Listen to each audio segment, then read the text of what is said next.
We have some breaking news this morning. Andrew Mountbatten Windsor has been kicked out of the Royal Lodge by his brother. By February 2025, a man who once carried the title of His Royal Highness and enjoyed life in a sprawling 30-room mansion surrounded by extensive grounds and royal privilege found himself standing outside a very different future. Andrew Mountbatten Windsor, formerly known as Prince Andrew, Duke of York, arrived at a 5-bedroom farmhouse on the Sandringham estate that is expected to become his new home after leaving Royal Lodge. Pest control vehicles could be seen nearby. New security fencing was being installed. The property itself showed obvious signs of age and ongoing renovation. According to sources, Andrew's response could be summed up in a single word: tantrum. This was reportedly his first visit to the farmhouse, and several reports from The Mirror, Daily Mail, Hello magazine and royal correspondence suggest the experience did not go smoothly. What makes the story so striking is that it goes far beyond dissatisfaction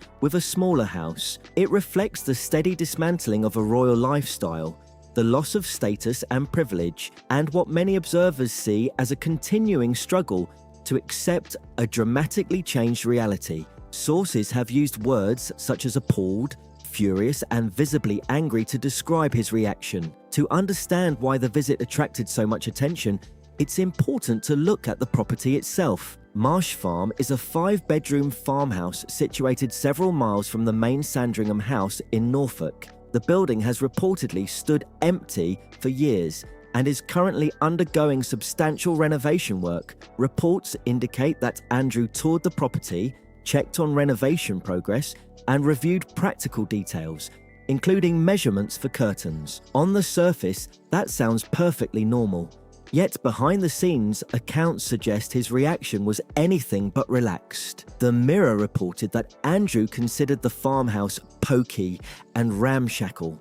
Those are strong descriptions. They suggest not simply disappointment, but genuine disdain. One source, quoted by the Daily Mail, claimed that Andrew never wanted Marsh Farm in the first place and had not lived anywhere that small since leaving his Buckingham Palace apartment decades ago. The contrast is difficult to ignore.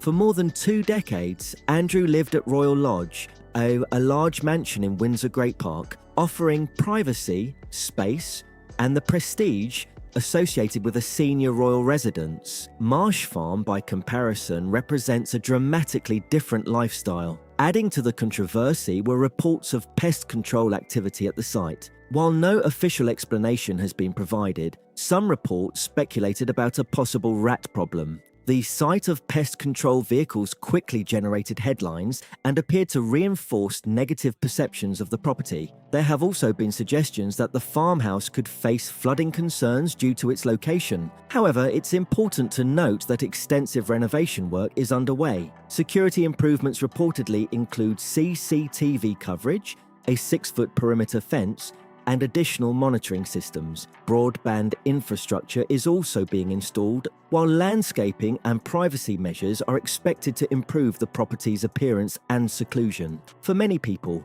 a farmhouse on the Sandringham estate would sound highly desirable. Nestled in the Norfolk countryside and surrounded by natural beauty, it could easily be viewed as a dream home. Yet Andrew's reported response suggests he sees it very differently. Royal author Robert Jobson told Hello magazine that Andrew seems to be kicking his heels and making it clear to the king and courtiers that he is not going quietly. That description carries significant weight. Jobson further suggested that Andrew was dragging his feet and resisting the reality of a decision that had already been made. In other words, the matter was settled, but acceptance remained elusive. Sources present during the visit reportedly described Andrew as visibly angry and openly frustrated while confronting the reality of the move. Some reports even characterized his behavior as a tantrum, an unusually strong description for a man in his mid-60s. What stands out is the consistency of the reporting. Similar language has appeared across multiple publications and among several royal commentators. When different outlets arrive at comparable descriptions, it often suggests a common understanding of events. The obvious question is what exactly fueled such a strong reaction? Was it the dramatic reduction in size, the reports of pests and structural issues, the possibility that some of his belongings might not fit? Or was the farmhouse simply a visible reminder of how dramatically his circumstances have changed? The timing makes the situation even more significant. Removal vans have reportedly been seen at Royal Lodge, indicating that preparations for the move are well underway. Andrew is expected to leave the property before his birthday in mid-February, when he turns 65, and the keys are returned to the Crown Estate. At this point, the move appears unavoidable. Complicating matters further, Marsh Farm is not yet fully ready for occupancy. Until renovation work is complete, Andrew is expected to stay at Wood Farm on the Sandringham estate, a property closely associated with Prince Philip's retirement years. That means the transition involves two separate moves. First to Wood Farm on a temporary basis and then to Marsh Farm permanently. For someone reportedly unhappy about the process, that creates an additional layer of adjustment. Some sources have claimed that Andrew has accepted the move and recognizes that this arrangement represents his future. Yet reports of anger and resistance during the farmhouse visit raise questions about how fully he has embraced that reality. If the accounts are accurate, his reaction suggests that emotionally he may still be struggling with the scale of the change. Regardless of public opinion about him, the difference between his former life and his current circumstances is undeniably substantial. To fully understand how he arrived at this point, it's necessary to look back to October 2024, a month that marked another major turning point. During that period, Andrew lost his remaining royal titles and honours. Buckingham Palace issued a carefully worded statement explaining the decision. The statement referred to serious lapses of judgment and emphasised King Charles's sympathy for victims and survivors of abuse. The language was notable because palace statements are typically crafted with extraordinary care. Every phrase is considered, reviewed and approved before publication. Andrew continues to deny allegations connected to his association with Jeffrey Epstein. Nevertheless, his role within the royal family has been transformed beyond recognition. He no longer uses the style of His Royal Highness in any official capacity. He holds no public duties, no patronages, and no formal role within the institution that once defined his life. Viewed in that context, the move to Sandringham carries meaning beyond housing arrangements alone. It places him away from Windsor, where many senior royals are based, and away from the centre of royal activity. It also distances him from London, the traditional hub of royal operations, government connections, and media attention. Sandringham may be beautiful and historic, but it is also quieter and far removed from the influence and visibility he once enjoyed. For many observers, the relocation symbolises far more than a change of address. It represents the final stage of a long retreat from royal prominence, placing physical distance between Andrew and the world he once occupied. And that brings us to another important element of the story, the Sarah Ferguson situation. Long after their 1996 divorce, one of the most unusual constants in Andrew's life remained Sarah Ferguson. As his former wife and the mother of his daughters, she continued living with him at Royal Lodge for decades, creating an arrangement that often puzzled outsiders but seemed to work for them. They consistently presented themselves as close friends and a united family, despite no longer being married. Sarah was widely viewed as Andrew's most dependable ally. She defended him publicly during periods when many others distanced themselves. Yet recent reporting suggests that relationship may no longer be as solid as it once appeared. Several outlets have indicated that Sarah is also expected to leave Royal Lodge, although details regarding her future living arrangements remain unclear. More notably, recent coverage has stopped portraying Andrew and Sarah as an inseparable team. Instead, reports hint at growing distance and frustration. Some accounts have even claimed that Fergie has cut him off completely, along with his daughter Eugenie. If those reports are accurate, the implications are significant. Sarah remained by Andrew's side through years of controversy and public criticism. If even that long-standing support system is weakening, it raises serious questions about his current personal situation. There is also another detail attracting attention. Reports have suggested that Andrew is interested in dating again. At first glance, that may seem surprising. Here is a man who has lost royal titles, public status, his long-term residence, and potentially some of the closest relationships in his life. Yet speculation about dating has begun appearing in media coverage. The question naturally follows: who would willingly step into such a complicated situation? The fact that these stories are circulating at all has led some observers to wonder whether Andrew remains disconnected from the reality of his circumstances, while others believe the leaks may simply be intended to make him appear out of touch. Either way, the reports do little to improve public perceptions. For years, Sarah represented stability in Andrew's personal life. If that support is truly fading, his growing resistance to change becomes easier to understand. From that perspective, the move from Royal Lodge may represent more than the loss of a home. It could symbolize the loss of the last familiar structures that remained around him. The Bahrain question. Attention has increasingly shifted toward another possibility: the prospect of Andrew eventually relocating to Bahrain.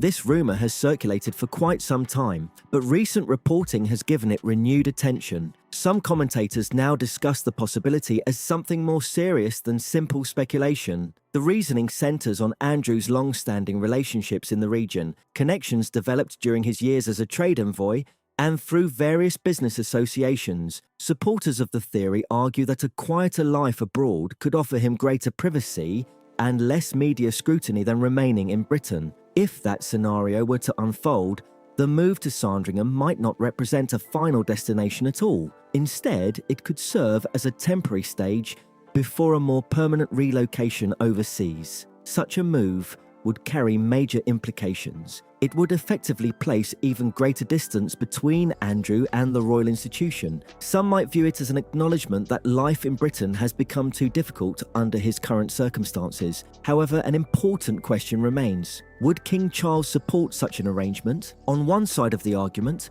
relocating Andrew abroad could reduce media attention and limit the possibility of further embarrassment for the monarchy. Distance often reduces headlines. On the other hand, having a controversial royal figure living permanently overseas could create an entirely different set of challenges. Questions would inevitably arise about his activities, business interests, and public associations. The palace has spent years attempting to manage the fallout surrounding Andrew.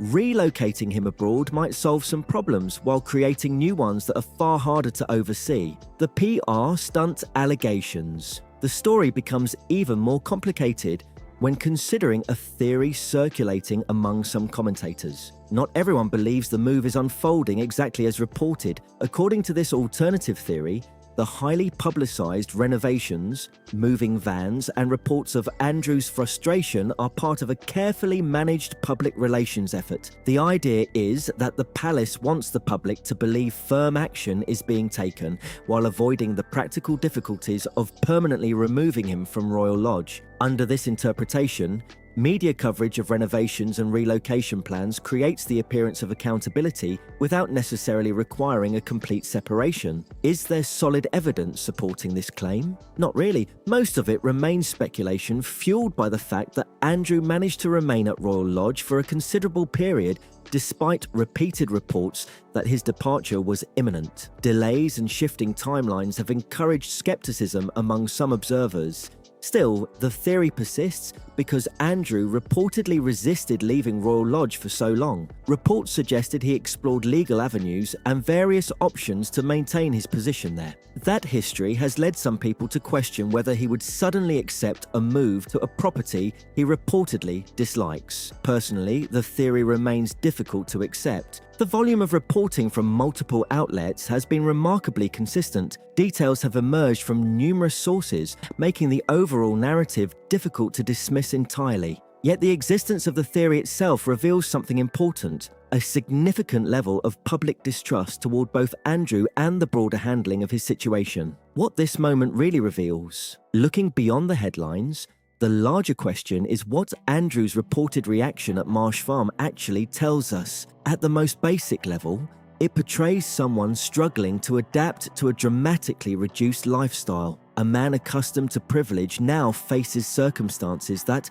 while still comfortable by most standards, represent a substantial step down from what he previously enjoyed. But the situation may reveal something deeper. Andrew lost his remaining titles and honours in October. Discussions about leaving Royal Lodge have been ongoing for months. The direction of events has hardly been a surprise, yet reports suggest that seeing the farmhouse in person triggered visible frustration and anger. If accurate, that reaction raises several possibilities. Perhaps he genuinely believed the move would never happen. Perhaps he understood the situation intellectually, but could not fully accept it emotionally until confronted by the reality of the property itself. Or perhaps adjusting to the loss of status remains exceptionally difficult regardless of how much time has passed. None of those explanations reflect particularly well on his ability to assess his circumstances. There is also a broader public perception issue. While Andrew is reportedly unhappy about moving into a 5-bedroom farmhouse on the Sandringham estate, many people face housing insecurity,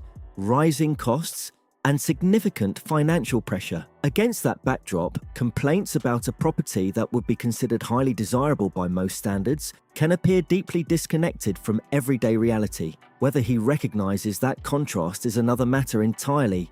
The question of accountability. Ultimately, the debate surrounding Andrew comes down to a larger issue: what accountability should look like in a case like this. He has lost titles and honours. He no longer carries out official duties. He is leaving Royal Lodge and has no formal role within the monarchy. For some observers, those consequences are substantial and represent the maximum actions the institution could reasonably take against one of its own members. Others strongly disagree. They point out that he still benefits from accommodation, security, and access to privileges that remain unavailable to ordinary people. There are also those who argue that he has been treated unfairly, maintaining that he deserves privacy and that the institution prioritized its own survival over loyalty to a family member. Where someone falls on that debate depends largely on their views about privilege, responsibility, public accountability, and justice. And your answer to that question often reveals just as much about those broader issues as it does about Andrew himself. From my personal perspective, what makes Andrew's reported reactions stand out so sharply is not just the situation itself, but the mindset it seems to reveal behind it. It appears to frame everything through personal comfort and frustration rather than deeper reflection on how this entire chain of events unfolded over time. Whether someone believes he is legally responsible for anything or not, the surrounding associations, reported decisions, and long-discussed judgment calls have been widely documented and repeatedly examined in public discourse, and that context cannot simply be ignored or brushed aside. At the same time, this is just one interpretation of a much larger and more complicated situation. Others may look at it and come to very different conclusions entirely. The daughter's silence and the weight of distance throughout this entire unfolding situation. One of the most noticeable absences in public discussion has been the voice of Andrew's daughters, Princess Beatrice and Princess Eugenie. Both have largely remained out of the public conversation regarding their father's circumstances, choosing instead to focus on their own lives, responsibilities, and families. Beatrice has continued her role in royal-related duties and appearances, while Eugenie has maintained her focus on her private family life and professional commitments. Their silence has not gone unnoticed, and it has become a topic of speculation in its own right. Some reports have gone further and suggested that Eugenie may have distanced herself from Andrew entirely, though none of this has been officially confirmed by anyone directly involved. If that were true, it would represent yet another deeply painful fracture within an already strained family dynamic, and for any parent, that kind of separation would be emotionally significant on a profound level.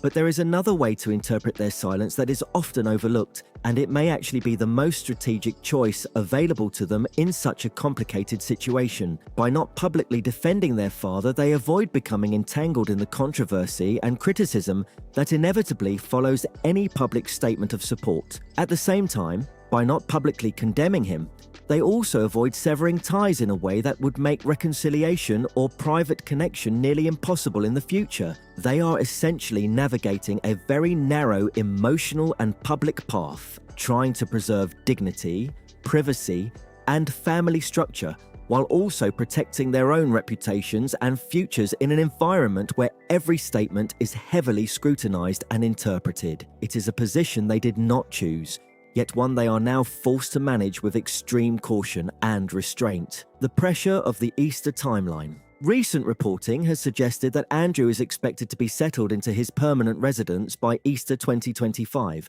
with a possible earlier transition into temporary accommodation around his 65th birthday. That timeline places significant pressure on the final stages of this relocation process, especially with ongoing renovations and logistical preparations still unfolding. We are essentially looking at a window of only a few months, and in that time, everything is expected to align perfectly.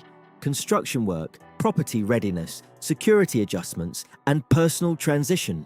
But the question remains, will it actually happen on schedule? Past patterns make people skeptical. There have been delays, shifting expectations, and repeated adjustments to timelines in earlier stages of this broader situation. That history naturally leads many to question whether this final phase will unfold any differently. However, there are also visible indicators that suggest momentum may finally be building. Reports of removal vans at Royal Lodge, ongoing renovation activity at Marsh Farm, and increasingly specific media timelines all point toward a process that is no longer theoretical but actively underway. If those signals are accurate, then this moment may indeed represent a turning point rather than just another delay in a long-running story. And if that transition does happen, it raises an even bigger question. What comes after? A life relocated and a reality redefined. If Andrew does move fully into a 5-bedroom farmhouse in Norfolk, far removed from Windsor, London, and the institutional centre of royal life, then the shift is not just physical, it is symbolic on a much deeper level. It represents a complete repositioning of identity, routine, and public presence, whether willingly accepted or not. And that is where the broader questions begin to surface. The first question, privilege and consequence. Can someone born into extreme privilege ever truly understand consequences in the same way as those who have never had such insulation from everyday pressures? Andrew's life has been shaped by environments where housing, security, and stability were never in question in the way they are for most people. That creates a very different relationship with loss, change, and accountability. So when those structures shift or disappear, the emotional and psychological adjustment can be profound and destabilizing in ways outsiders may struggle to fully grasp. The second question, what does the monarchy do with liability? Historically, institutions often rely on distance as a solution. Remove the individual from the center, reduce visibility, and allow time and geography to soften public focus. We have seen similar patterns throughout history, whether through literal exile or quiet relocation away from public life. But in a modern world defined by constant media coverage, social platforms, and instant commentary, the effectiveness of that strategy becomes far less certain. Out of sight no longer always means out of mind. The third question, sympathy versus accountability. One of the most difficult tensions in this entire situation is the difference between understanding personal difficulty and accepting public consequence. It is entirely possible to acknowledge that someone is experiencing emotional strain or discomfort while also believing that consequences are justified based on prior actions or associations. Those two perspectives can exist at the same time without cancelling each other out, even if they feel emotionally contradictory to different observers.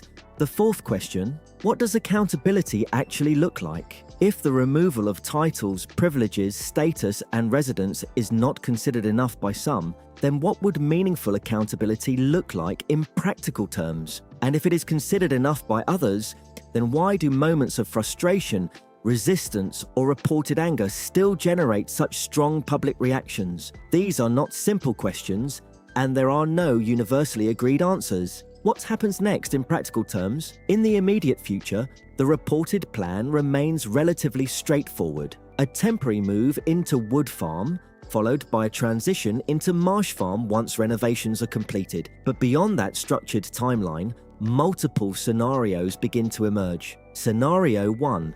Quiet acceptance. In this outcome, Andrew adjusts to his new surroundings, maintains a low profile, focuses on private family relationships and gradually fades from public visibility over time. Scenario 2. Ongoing resistance. Here, periodic reports continue to surface about dissatisfaction, frustration, or disagreement, keeping him indirectly tied to public discussion and media narratives. Scenario 3. Relocation abroad. A potential move to Bahrain or another overseas location would significantly reduce media exposure in the UK, but would also introduce new questions about lifestyle associations and long-term intentions. Scenario 4.